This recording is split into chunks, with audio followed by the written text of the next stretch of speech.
ನಮಸ್ಕಾರ. D V ಜಿಯವರ ಮಂಕುತಿಮ್ಮನ ಕಗ್ಗ.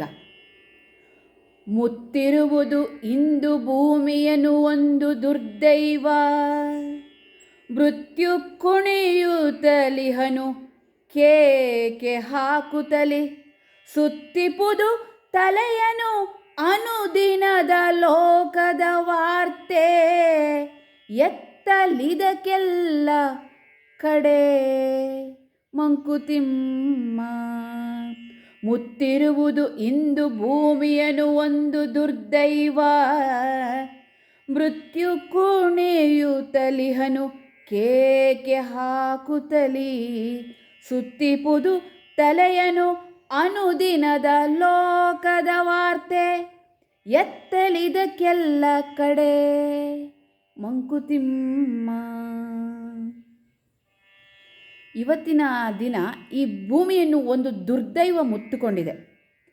ಇವತ್ತಿನ ದಿನ ಈ ಭೂಮಿಯನ್ನು ಒಂದು ದುರ್ದೈವ ಮುತ್ತಿಕೊಂಡಿದೆ, ಆವರಿಸಿಕೊಂಡಿದೆ. ಮಾನ್ಯ ಡಿ ವಿ ಜಿಯವರು ಹೇಳ್ತಾ ಇರೋದು ಈ ಮಾತುಗಳನ್ನು.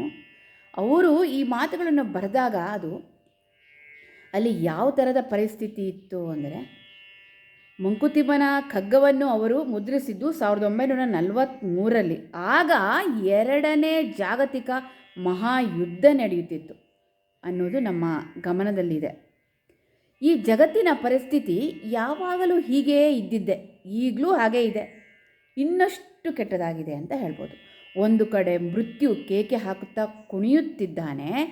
ಅನೇಕ ಕಡೆಗಳಲ್ಲಿ ಯುದ್ಧಗಳು ಇಂದೂ, ಆಂತರಿಕ ಯುದ್ಧಗಳು ಇಂದೂ ನಡೆಯುತ್ತಾ ಇರುತ್ತದೆ. ಪತ್ರಿಕೆಗಳನ್ನು ಓದಿದರೆ ಪ್ರತಿದಿನವೂ ತಲೆ ಸುತ್ತಿ ಬೀಳುವಂತಹ ವಿಷಯಗಳೇ, ಸುದ್ದಿಗಳೇ ಕಂಡುಬರುತ್ತವೆ.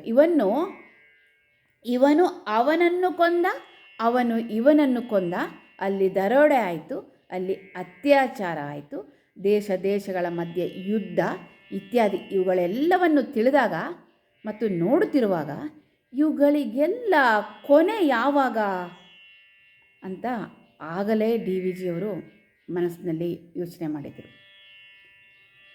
ಭೂಮಿಗೆ ಘೋರ ಮಹಾವಿಶ್ವಯುದ್ಧ, ಎಲ್ಲೆಲ್ಲೂ ಸಾವು, ವಿಶ್ವವೇ ಅಲಗಾಡುವಂತಹ ಯುದ್ಧ. ಆಗ ಮಹಾಯುದ್ಧ ನಡೀತಿತ್ತು. ಡಿ ವಿ ಜಿಯವರು ಈ 4 ಸಾಲುಗಳನ್ನು ಬರೆದಾಗ ಎಲ್ಲ ಕಡೆ ರಕ್ತಪಾತ, ಸಾವು, ನೋವು, ಸಂಕಟ, ಅದು ಈ ಭೂಮಿಗೆ ಆವರಿಸಿಕೊಂಡ ದುರ್ದೈವ ಎಂದು ವ್ಯಾಖ್ಯಾನಿಸಿದ್ದಾರೆ. ಎಲ್ಲೆಲ್ಲೂ ಯುದ್ಧದಲ್ಲಿ ತಾಂಡವ, ಸಂಬಂಧಿಕರನ್ನೆಲ್ಲ ಕಳೆದುಕೊಂಡ ನೋವು.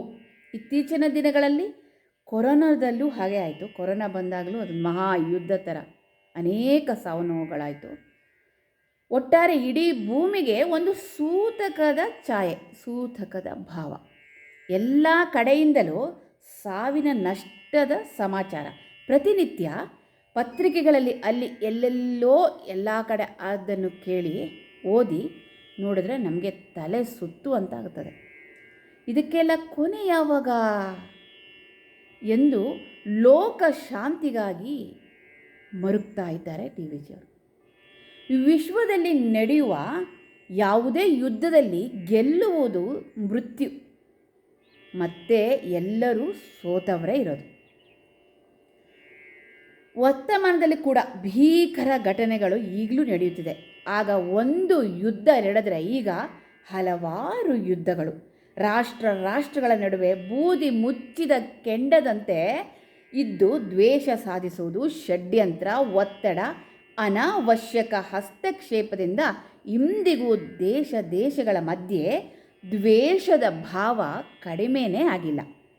ಜಾತಿ, ಮತ, ಎಲ್ಲೆ, ಗಡಿ ಹೀಗೆ ಹೊಡೆದಾಟಕ್ಕೆ ಹಲವಾರು ಕಾರಣಗಳು ಜನರಿಗೆ ಸಿಕ್ಬಿಡತ್ತೆ. ಅಂದು ಗುಂಡಪ್ಪನವರು ಖೇದ ವ್ಯಕ್ತಪಡಿಸಿದ ಕಾರಣಗಳು ಅವುಗಳೆಲ್ಲವೂ ಇಂದಿಗೂ ಇದೆ. ಅಷ್ಟೇ ಅಲ್ಲ, ಇನ್ನೂ ವಿಕೃತ ರೂಪ ಪಡೆದುಕೊಂಡು ಇಡೀ ಪ್ರಪಂಚವನ್ನೇ ಎತ್ತ ಕೊಂಡೊಯ್ತಿದೆಯೋ, ಎತ್ತ ಹೋಗ್ತಿದ್ದೀವಿಯೋ ಯಾರಿಗೂ ಗೊತ್ತಿಲ್ಲ.